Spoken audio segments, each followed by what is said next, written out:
Okay. Good morning, everybody. Good morning. Wow. So blockchain, Bitcoin, crypto, question mark, right? Yeah, I think we've got varying levels of understanding of those three terms and more. Ethereum, another one, in this audience. So today we're going to take more of a baseline approach to these terms. Certainly if you have questions out there, we want this to be interactive. If you do know a little bit more about these topics, chime in, share, ask questions. We've got an expert panel here who will share a lot of information. This is just one of our Leadership Perspective series. I'm Meg Schuff. I should probably say that. Thank you. And I represent the Executive MBA program. We host these Leadership Perspective series to really, unveil some mysteries in business, and in this case, these financial instruments, technologies, and currencies. And today, this panel will really dive deep and broad across the spectrum, so we're really thrilled to welcome these folks.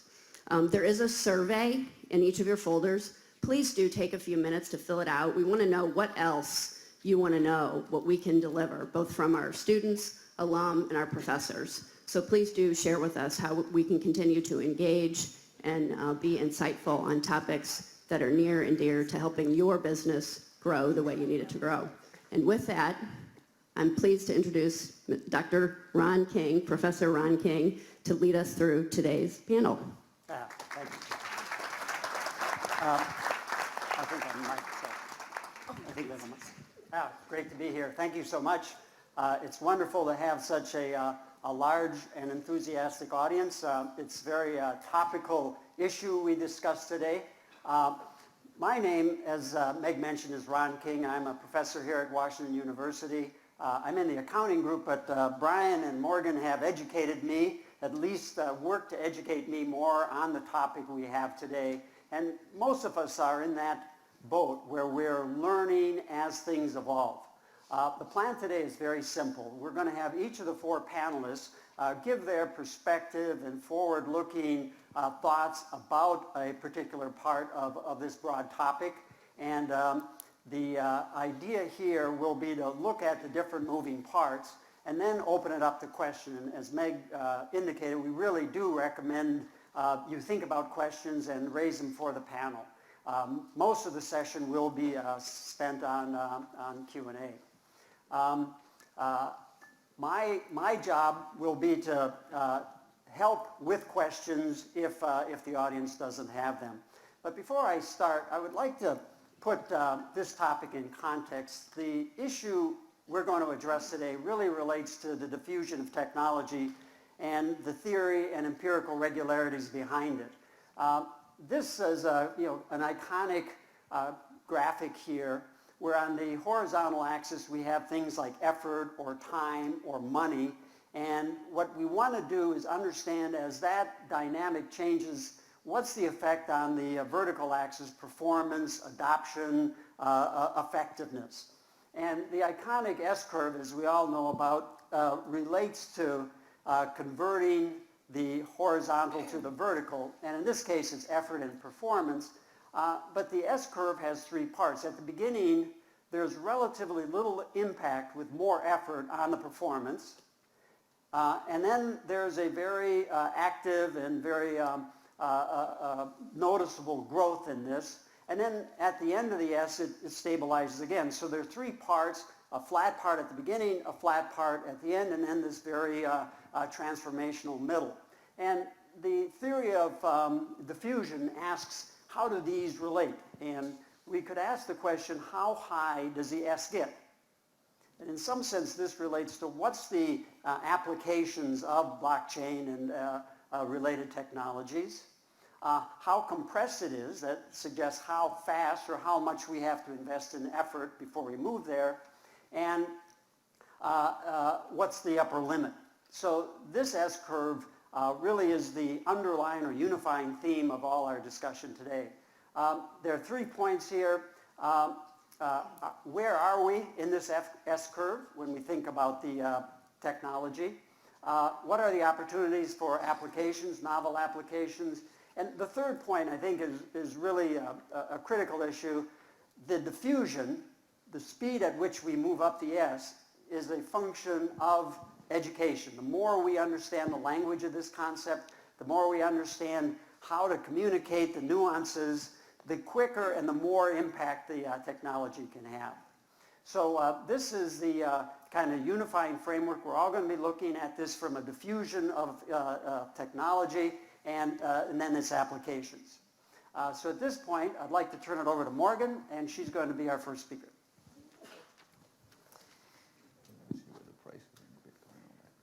So in 1999, before we had Bitcoin or blockchain, the economist Milton Friedman noted that one thing that the internet still needed was a way to exchange money securely and anonymously without validation from a third party.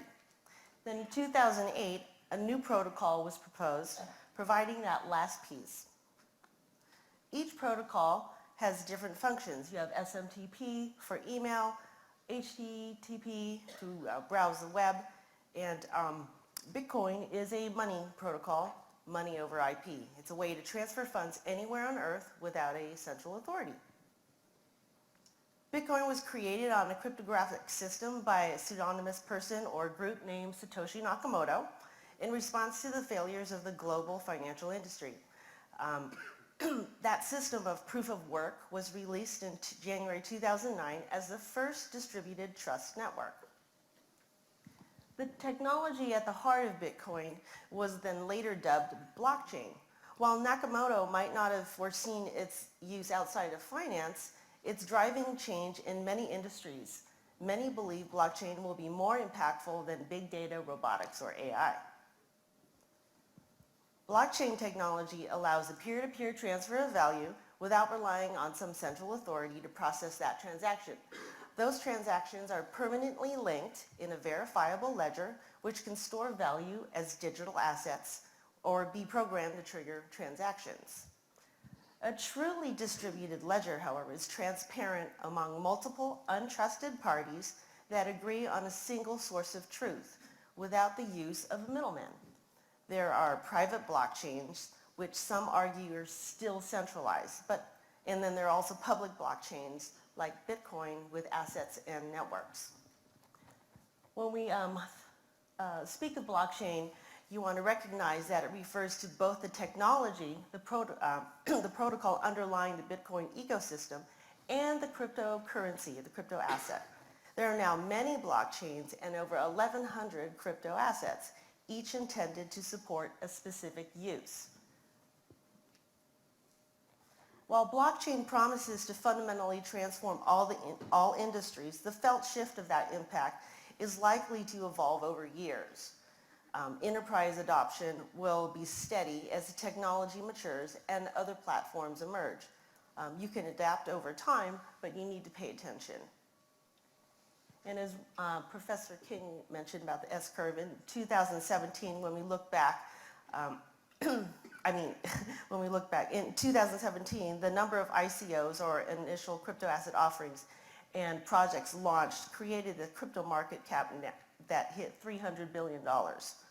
As mentioned earlier, we are sitting before the surge of high growth and mainstream adoption. eBay, Amazon, Google were startups in the 90s. And this just shows an evolution of distributed ledgers. So in 2009, we had Bitcoin. Finance started investigating, creating private blockchains in 2014. 2015, we have Ethereum, which is the next blockchain, and which allows the development of smart contracts. And then in late 2016, we had healthcare start looking and experimenting with creating their own blockchains and other industries. In 2017 was this huge tipping point. And here is Bitcoin's number of daily transactions from 2009 to now, and it mirrors the number of use cases in various industries. So Bitcoin's the most widely recognized cryptocurrency. It's the only digital currency most used as payment in real world transactions. Morgan, do you want to introduce yourself? Oh, sure. And then we could have Brian also.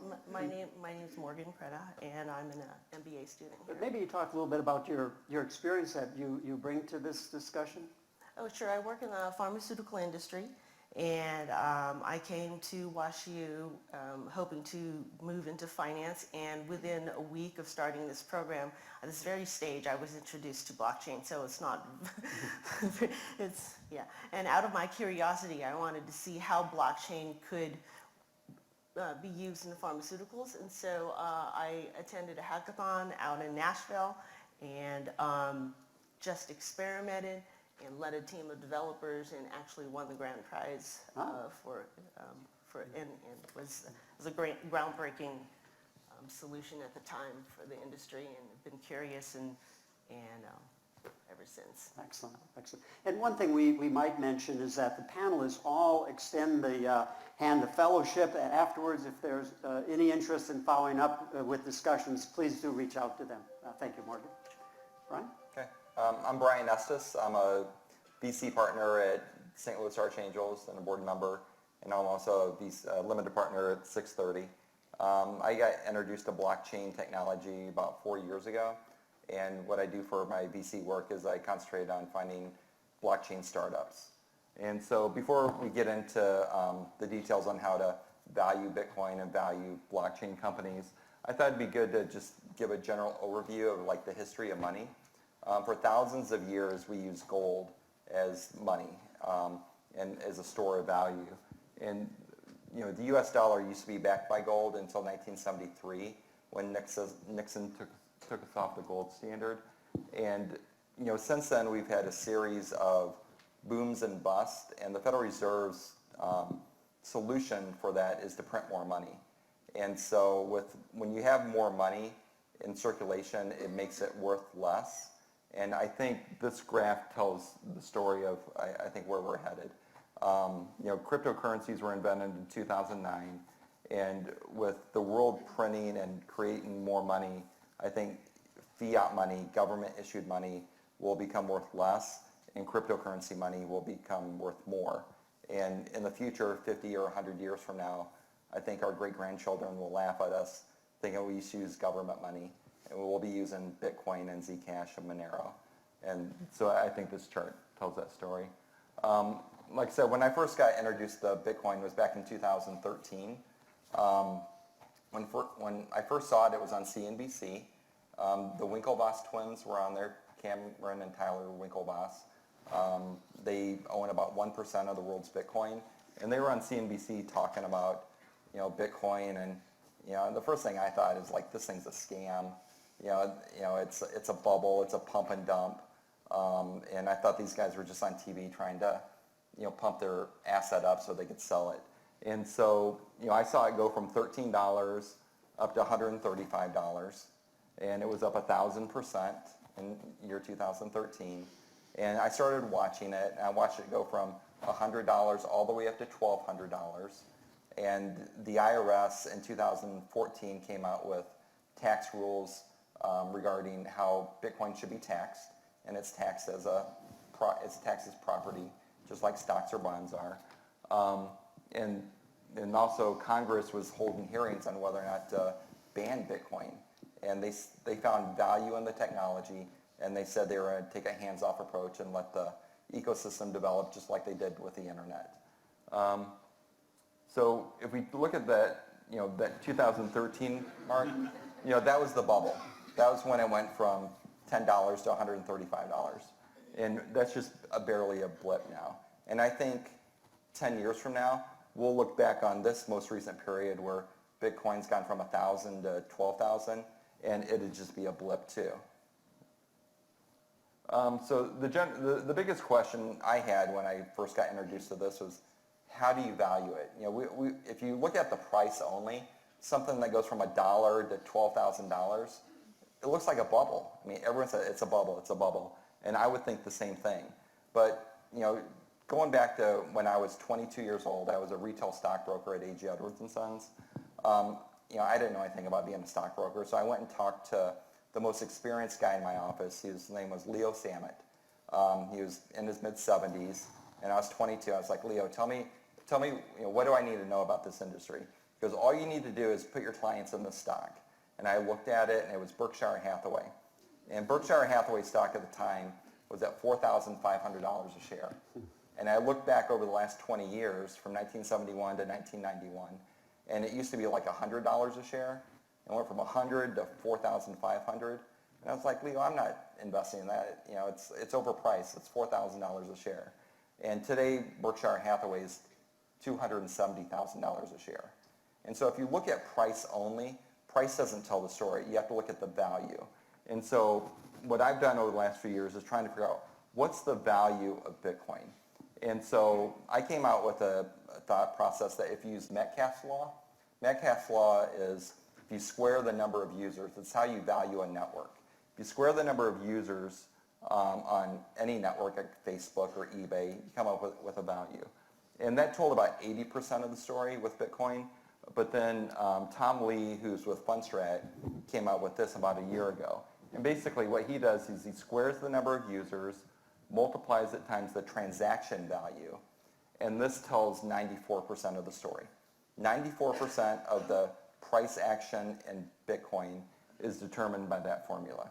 So if if number of users continue to go up, and Morgan showed a chart earlier of the number of users is doubling every year, and if the value of the transactions continue to go up, then the price of Bitcoin should continue to go up. So if we take Metcalfe's law and apply it to Facebook and Bitcoin, we're in year 9 of Bitcoin today. And so year 9, Bitcoin is shown at $10,000, and Facebook in year 9 was worth $100 million, or $100 billion. Facebook today, in year 14, is worth about $500 billion. And if Bitcoin follows the same growth path of Facebook, which is a network, and Bitcoin is a network, then Bitcoin is projected to be around $50,000 in 5 years. And here's just another chart showing Facebook, Amazon, Netflix, and Google, which are all networks, versus Bitcoin. $100 invested in Bitcoin in 2012 would be worth over $10,000 today. And $100 invested in those companies would be worth somewhere between $500 and $1,000. But it does come with risk. Bitcoin crashes about every 3 months. If you're not willing to lose 30 to 70% of your money in a very short period of time, you should stay away from it. But over the long run, I think it'll do well. But it is a new asset class, comes with risk, comes with volatility. But I think over the long run, it should do really well. And then Arthur Levitt, the former SEC chairman, he says that Bitcoin and blockchain does have value, and it is worth taking a look at and possible investing in. And here's my son, Luke. Hey guys, I'm Luke. I'm a senior in high school. In February of this year, I started a hedge fund, a cryptocurrency hedge fund called Off the Chain Capital.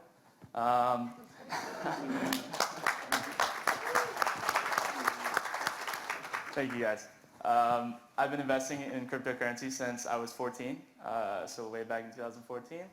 And Your dad had nothing to do with it. No, yeah. So now this is just some stats about my fund. I'm at 6 million assets under management, up about 1,433% this year. And for the past 3 years, I've been up 317% per year. So what I want to talk about here is just, if you take your regular global 60-40, which is 60% stocks and 40% bonds, and you take their total return, it comes out to about 21% with an annualized return of 6.78%.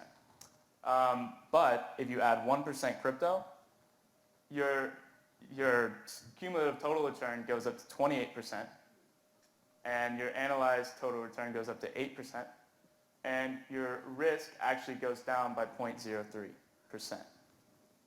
And you can see that with 2%, it keeps going up, and there is minimal risk that is added to your portfolio, but it's such a minimal amount that you can get great returns with only increasing your risk a tiny bit. And I think that's something that's very valuable, and that's something that people will realize. And once people realize that Bitcoin has little correlation to other asset classes, people will be jumping on because, who doesn't want to increase their return and, maybe add a tiny bit of risk to their portfolio. And here is just showing that Bitcoin, this is actually my fund compared to other asset classes. So you have the S&P 500, US bonds, oil, emerging market currencies, gold, and US real estate. And it shows Bitcoin has very little correlation to those asset classes. And I think that will be a very, very valuable thing going on into the future of cryptocurrency. Sorry. All right. Thank you, Luke. Good morning. My name is Atul. I'm managing partner of 630. We're a group of technology seed funds. We invest in financial technology and cybersecurity ideas from across the globe and connect them to leading incumbents both in this region and across the country. 630, for those who may not know, gets its name from the height of the arch. 630 is the height and the span of the arch. And it's symbolic to our mission of connecting and being a portal for ideas from across the globe. So we, more than half our pipeline is non-US, and we're sort of pressing on the shoulders of the financial footprint in this region to attract some of the best ideas globally. Most folks don't realize there was an article in The Economist 5 months back, May, that suggested that this region is the second largest hub for financial services outside Manhattan. So we sort of think about technologies like blockchain, for which the most intense activity is actually in financial services today. There's a concept of consortiums in blockchain. There are about 40 consortiums which bring together industry players. 26 of them are in financial services. This is an opportunity for this region to shine when it comes to bringing to bear just the strength and the breadth of our financial services footprint and influence the path we take with applying what I think is truly a game-changing approach to thinking about how we connect with each other, right? The slide up here just quickly talks about the level of investment that has been made in the blockchain space by leading incumbents. And the 5 largest investors in blockchain are a group out of Japan called SBI, which is a legacy SoftBank, Goldman, Google, Citi, I forget the 5th one. But these are mainstream names. So when Brian, who is my coach when it comes to Bitcoin, and he should be everybody's coach, he's phenomenal. He has an understanding of the basis of Bitcoin. He understands it, he studied it, and it's just admirable that Brian's been talking about Bitcoin now for the last 3 years, and has some very interesting, simple ways for us to understand the relevance of Bitcoin. But my point on this point of this slide is, while a lot of activity around blockchain and Bitcoin can sound like a lot of venture capital hype, it's got a lot of mainstream, real dollars from real names flowing into it. This is a mainstream play. This is not a side play anymore, right? And the participation of the players here, Ron, going back to your S-curve, you could almost look at this as sort of, you can almost look at this like an S-curve, just in terms of participation on the part of large incumbents and large logos. And these logos make it look probably more fascinating than it is. A lot of it is just people following stuff that they're not even sure, but they, have the FOMO effect, which is the fear of missing out, right? And so a lot of the activity here on this graph with logos and brands is partially that which is sort of driven by conviction, conviction that might be business driven, conviction that is technology driven, or or just, hey, I'm missing out on stuff, I can't afford to miss out, And then you have leaders in the financial services industry that have taken, as you know, with some names, taken a bat and hit it against the head of Bitcoin as well. You know the names. And yet the adoption of blockchain is significant, I think, for a few real deep reasons. In July of this year, we held our second blockchain conference in St. Louis, right? It's WashU and 630 have started this was the first Midwest conference and was held here in St. Louis, again harnessing the strength we have in financial services. And just a week before the blockchain conference, Microsoft announced its acquisition of LinkedIn, right? And I go back to the notion of LinkedIn, because think about Microsoft, an enterprise-based software business buying the ultimate network business, right? It's sort of back to the future in many ways, right? The value of LinkedIn is fundamentally based on the value of the network, of the nodes that, I imagine most everybody in this room has a LinkedIn profile, right? And you look at Brian's MetCloud sort of chart, and I think you get an understanding of how the most iconic enterprise-driven business has bought into the idea of the power of the network and the power of the node in the network, right? So when you sort of think about blockchain, I want you to think about network. And there's a really good book called The Seventh Sense, which is about the power of networks and how I fundamentally believe that millennials, Generation Y, and generation, whatever comes behind it, I guess Z, and baby boomers today are probably the best networked for many reasons. I believe my father-in-law, who retired 15 years ago, has a better understanding of how networks work today because he has time to network and understand exactly how it works. And so one is the notion of network. The second is the notion of authenticity, right? At the heart of blockchain, so blockchain fundamentally, and I'm an old accountant by heart, it's a ledger. It's a distributed ledger which is recording transactions through mass collaboration. Everybody has a view around, everybody has open sight into what actually got proven and what got recorded. And it's impossible to unwind it, right? And so think about this world today around the need for authenticity, right?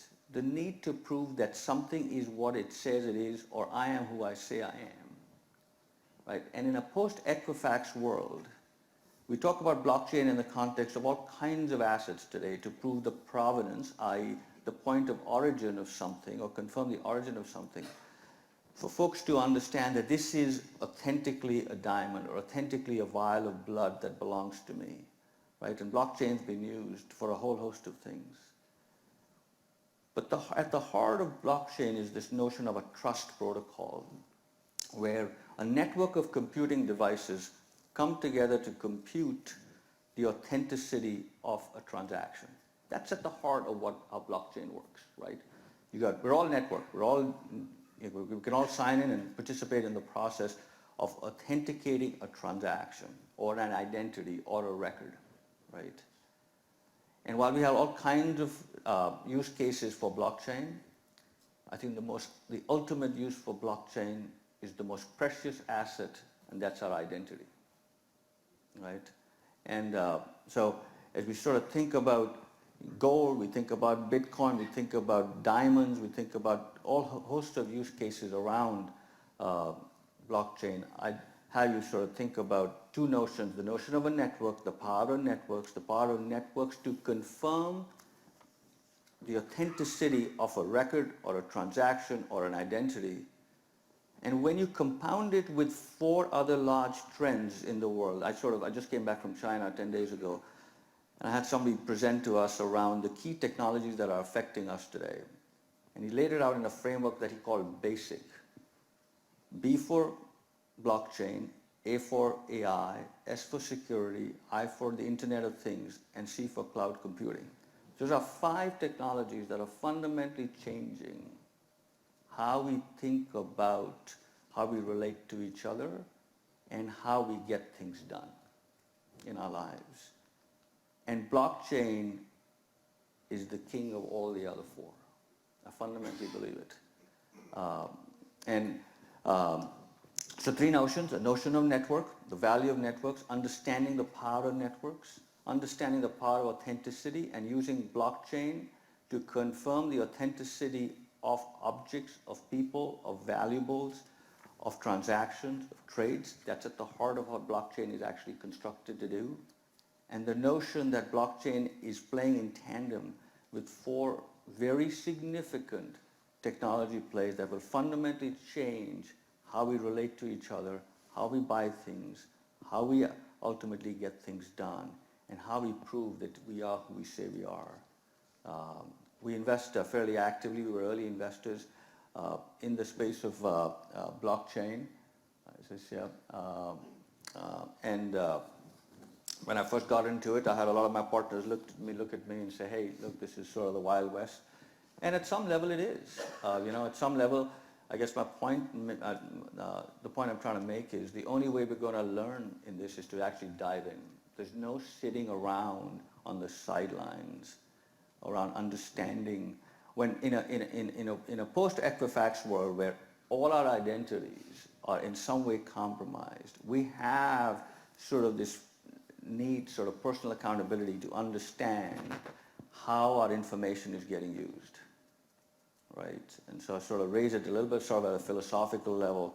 And there certainly is the S-curve when it comes to the value of Bitcoin and the adoption and the diffusion, but there's also really a principled view, and you can go down the political spectrum on blockchain, and there's a lot of libertarian thinking around the world of blockchain, around all the nodes in a network taking control. But at the heart of the notion of blockchain is the idea that I can actually control and authenticate our individual identities and take back what is truly the most precious thing we have, which is identity. So anyway, I'm going to stop there.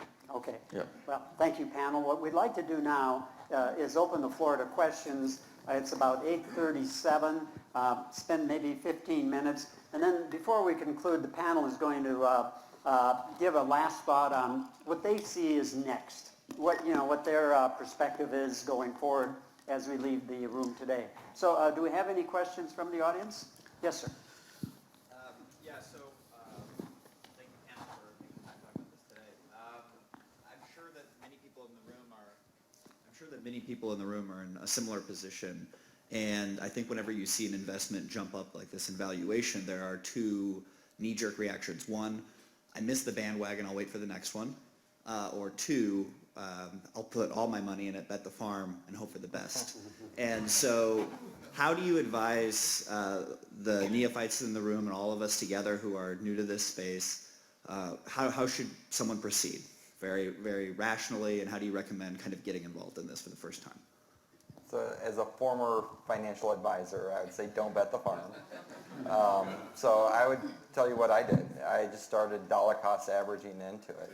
So I just started adding a little bit every month and, just built up a position that way.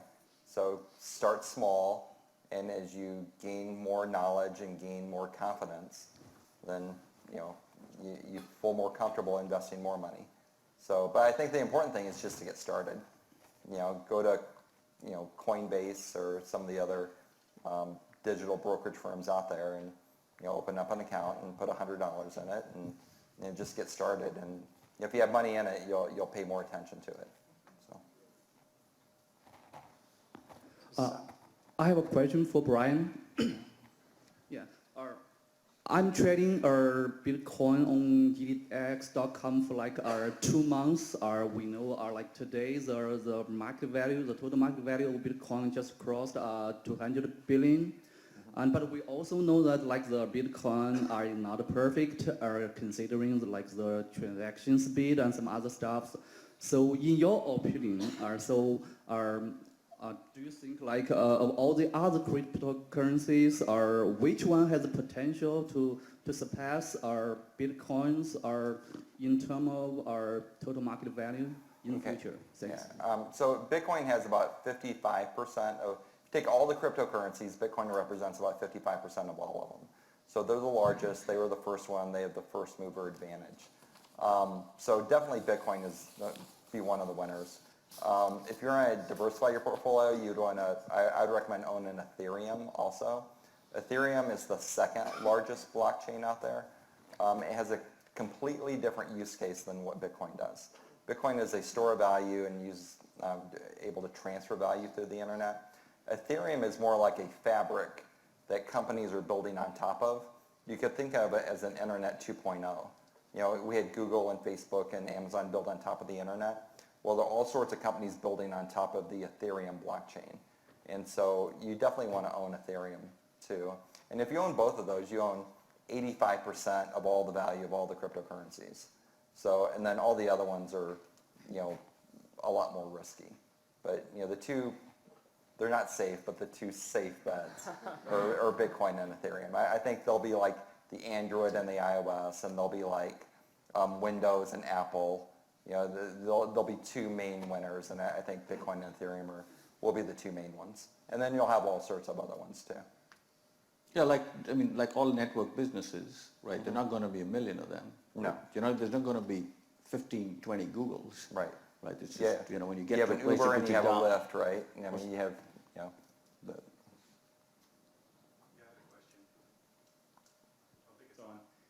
My question is basically, Bitcoin is viewed as the standard at the moment. It's what everything's measured against in cryptocurrency.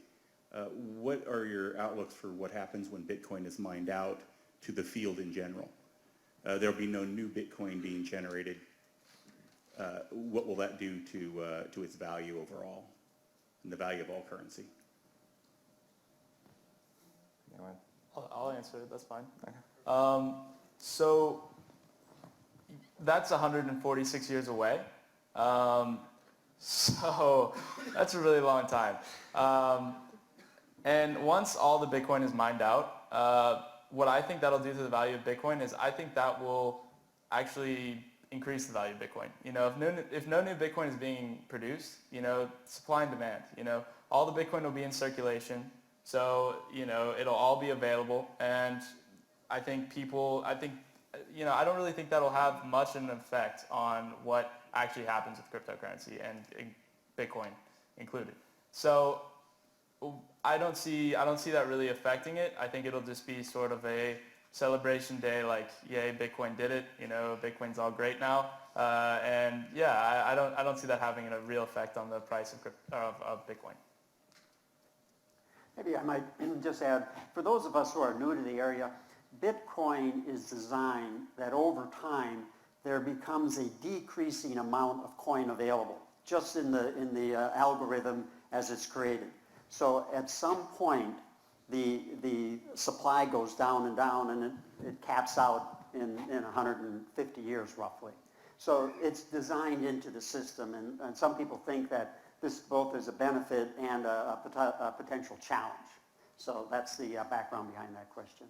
And just to add that too, you know, I don't want to get too technical, but you know, there are two ways that Bitcoin miners are the computers that support the network. There are two ways they make money. One is by Bitcoin mining. You know, there's 1,800 Bitcoin generated every day, which is worth about $22 million that they're getting paid to support the network. But the other way they make money are off transaction fees. So when you move money through the Bitcoin network, you pay a small transaction fee. And so if Bitcoin is completely mined in 146 years, they won't be making the mining fees anymore, but they'll still be making the transaction fees. And if, you know, 80 to 90% of the world is using Bitcoin in, you know, 146 years, they'll be making a lot more money off the small transaction fees than they are off the mining fees today. Other questions? On the other side of the room. that leads into my question nicely. So thinking about cryptocurrency and that idea of a transaction fee, of that monetization, that incentive to use these transactions, and thinking about other applications, hearing about your interest in startups, the value of this network of information, thinking about things, I saw health records up there. That mining component, that incentive for implementation in these transactions, where is that going to come from in a potential business model? If I'm a healthcare provider, what is going to be that incentive if there are there going to be miners? Is there a way to actually effectively implement that as a source of transferring data? It's essentially the same idea, right, as if I just think of a coin being someone's medical record, for example, or any piece of data. In future business models, what do you guys see thinking where that's going to come from? Atul, do you want to speak to that? Or? Yeah, sure. The vast majority of business cases in, I would say, the business world or the incumbent world get at two big issues. One is cost and the other is risk. So sort of the more mature and yet not so mature business cases and business implementations around blockchain are around, for instance, supply chain, right? The movement of goods. It costs, and so to step back, the movement of information that goes along with the movement of goods costs almost as much as the movement of goods. So a shipping company spends almost as much to ship a container as it costs them to move the information that goes with what is in the container and all the documents, the health records, the tax records, the custom records that go with the actual movement of the container. Blockchain puts you in a position, if you've got the folks that are party to that movement of the good from its point of origin to its point of destination. It might be a diamond from a mine to a ring. It might be a mango from a field to your shelf at Whole Foods or Schnucks, right? That whole network of folks that are managing, holding on to, moving the product transaction good from one end to the other, proving the provenance of that mango, that it is its point of origin, establishing its point of origin to confirm that it is actually came from where it was. So food safety is a very, very big deal, right? So if you move the ability to prove that something is what it says it is, from taking something like 6 days in the case of a piece of fruit for Walmart down to 2 seconds, right, which you could do on the blockchain if you had folks across the network authenticating that this item of food actually is what it says it is and came from where it said it is, and therefore it's safe to eat, right? That's a phenomenal reduction in the cost of doing business and a phenomenal increase in the confidence with which I consume the service or the product. So the bulk of use cases, so when Wall Street jumps into blockchain, it's a massive move around the fact that it is an enormously high cost to move information. The movement of money doesn't cost very much. The movement of goods doesn't cost so much. The movement of information that goes with goods, the movement of information that goes with money actually costs often way more than the cost of actually moving the actual transaction over the rails, whatever the rails are, whether they're trading rails or payment rails in the industry. So the bulk of use cases in whether it's health records or whether it's financial transactions or it's supply chain are fundamentally on the reduction of costs and the increase of confidence. And you can then monetize it in different ways if you start using things like tokens in those networks to actually pass them through that chain as a basis to monetize those transactions or monetize authenticating those movements. Thank you. Other questions? Hi. Yes. Thank you for sharing all your insights. And I had a question about the cops coming in, and I think that's all on people's minds. What started with people like cypherpunks and, basically a lot of people say it's an anarchist movement and, is right now somewhere between the Wild West and the mainstream, you have exchanges going on for Bitcoin futures now.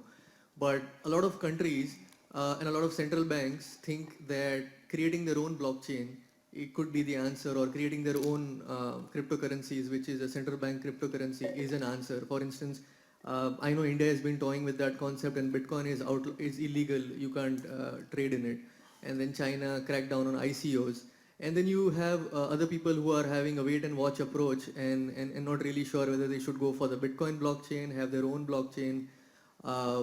So in the future, where do you see a happy medium, between these two or these multiple approaches?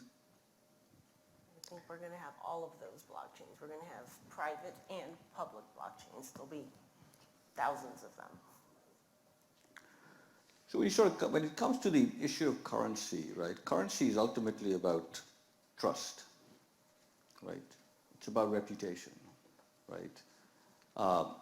You don't worry about the dollar, US dollar, right? You sort of think about it as a safe place to hold and to move, right?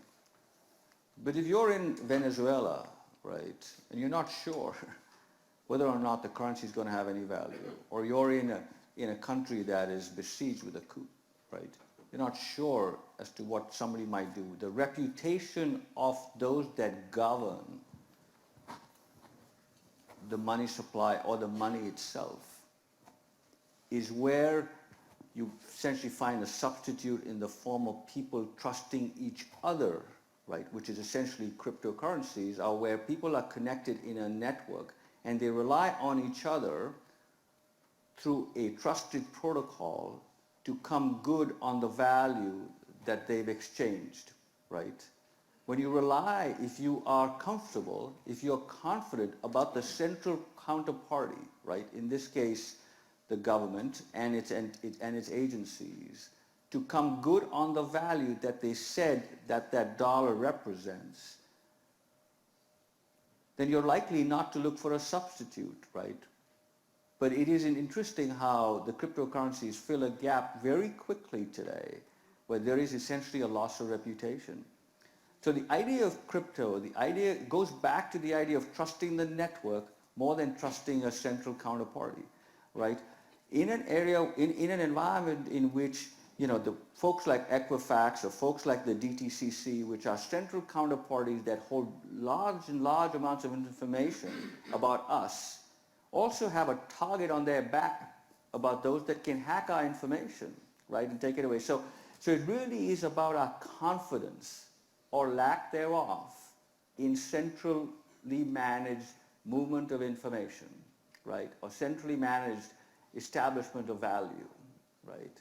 And so if we can trade with each other, why do I need a central counterparty if we all in the room confirm that this is the trade that Brian and I did, and all of us are party to confirming that, and it can only, and it's immutable and it can't be changed. I'd rather rely on this. It's much cheaper, it's much clearer, it's much more transparent, and there's no value in just hacking me or Brian because we don't have enough value in and of itself. Individual nodes don't have enough value. So fundamentally, the void is about reputation.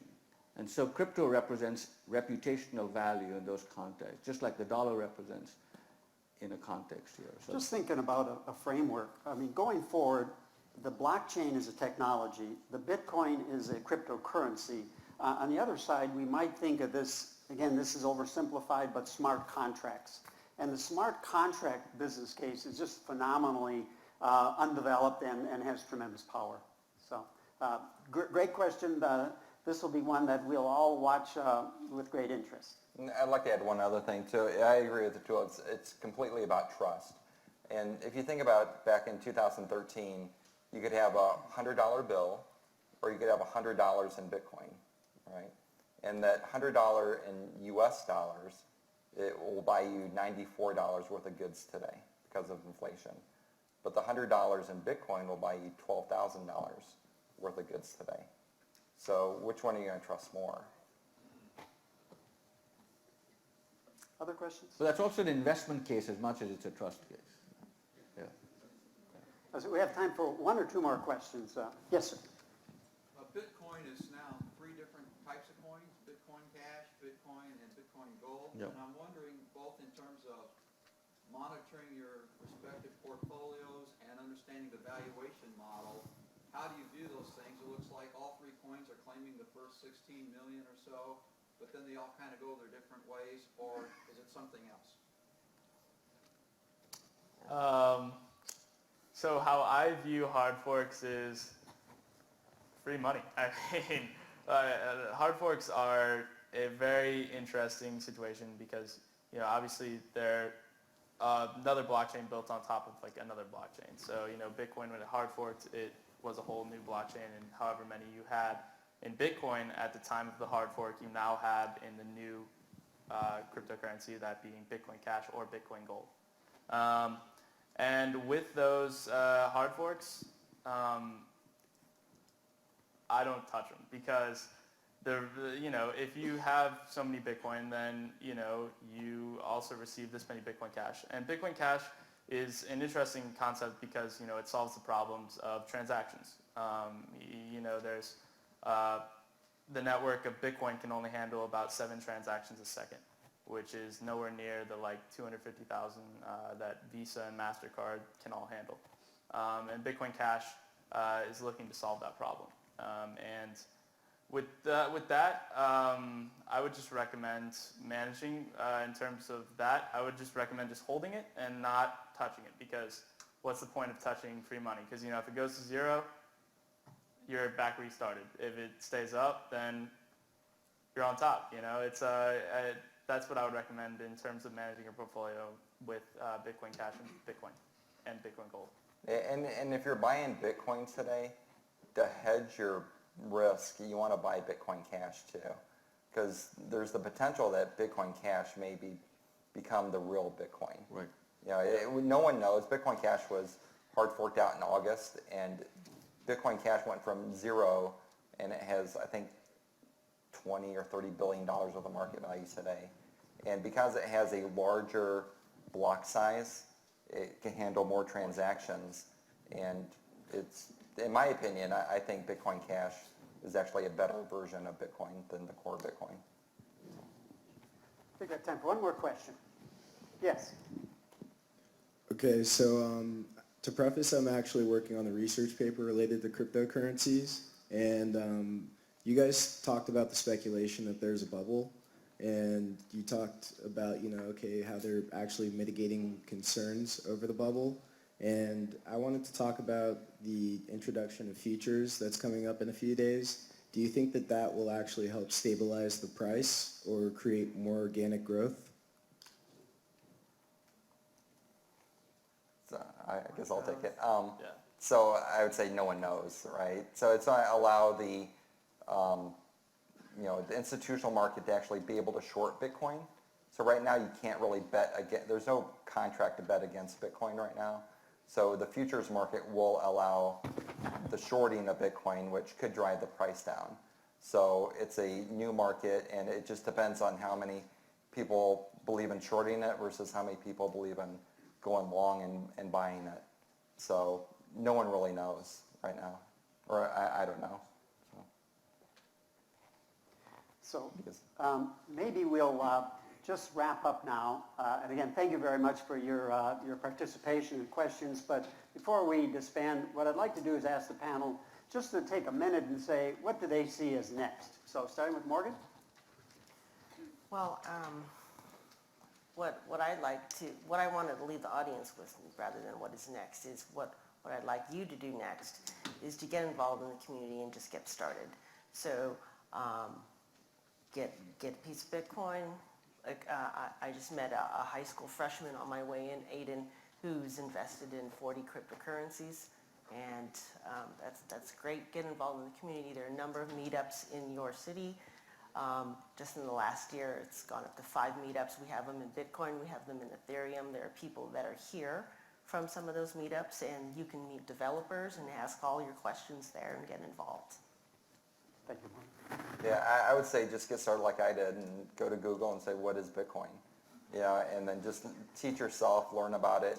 You know, I think MIT, Stanford, and Princeton are the only universities that are teaching like blockchain technology and, you know, cryptocurrency. But, you know, there's a lot of free education out there on the internet, and find good, reliable resources and teach yourself about this emerging market. And there's some questions like, are we late? There's 3.7 billion internet users in the world, and only 1.5% of them have an internet wallet address, like a Bitcoin address. So it's not it's not late. We're still early. There will be a lot of volatility, and if you could stomach the volatility, I think it's a good place to put a little bit of your money, like 1 or 2%. Don't bet the farm, and have it as a good addition to your portfolio along with all your traditional investments.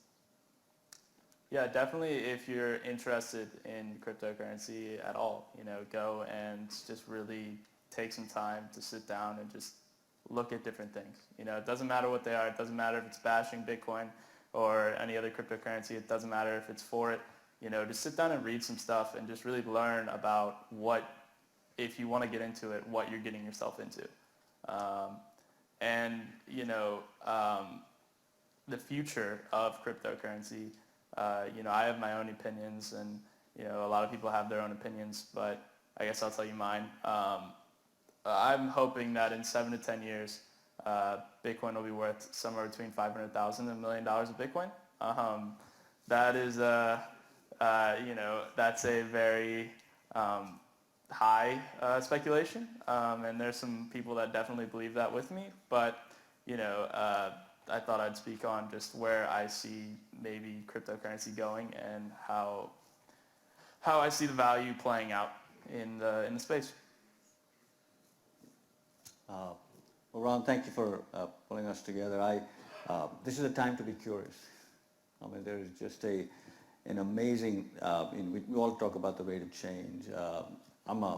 What I do every day, I'm a kid in a candy store when it comes to how the fact that we live in a connected world is fundamentally changing our relationships, fundamentally changing how we think about our own individual relationships, how we think about how we make decisions in our lives.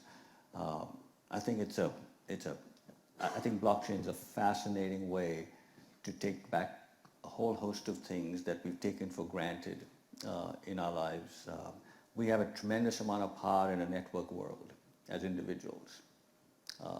We have a tremendous amount of power, and in most cases, that power that we contribute as individuals has been controlled by larger institutions, right? We use Facebook every day, but the value of Facebook shows up in the few people that own the stock of Facebook, right? We use LinkedIn every day. The value of our use shows up in the value of the stock of LinkedIn. That value is actually created by us, our individual users, right? And we ought to think about our power as nodes in that network, ultimately being in a position to either add value to each other and or both for goodness and feeling more secure in this world, which can be pretty dangerous as well as it's really, really exciting with all those graphs.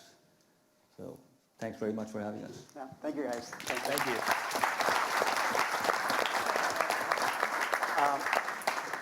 Please, yeah.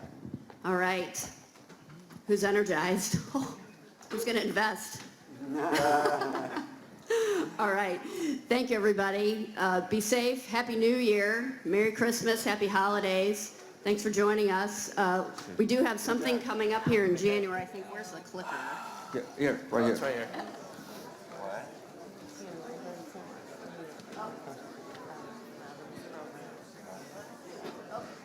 We did all right. Okay. I was nervous for Luke. We did all right. On January 9th, we're doing 6 executives, 60 ideas, and 60 minutes. January 9th. So make note of that. Join us again. Until then, Happy New Year. Thank you. Oh, is that okay?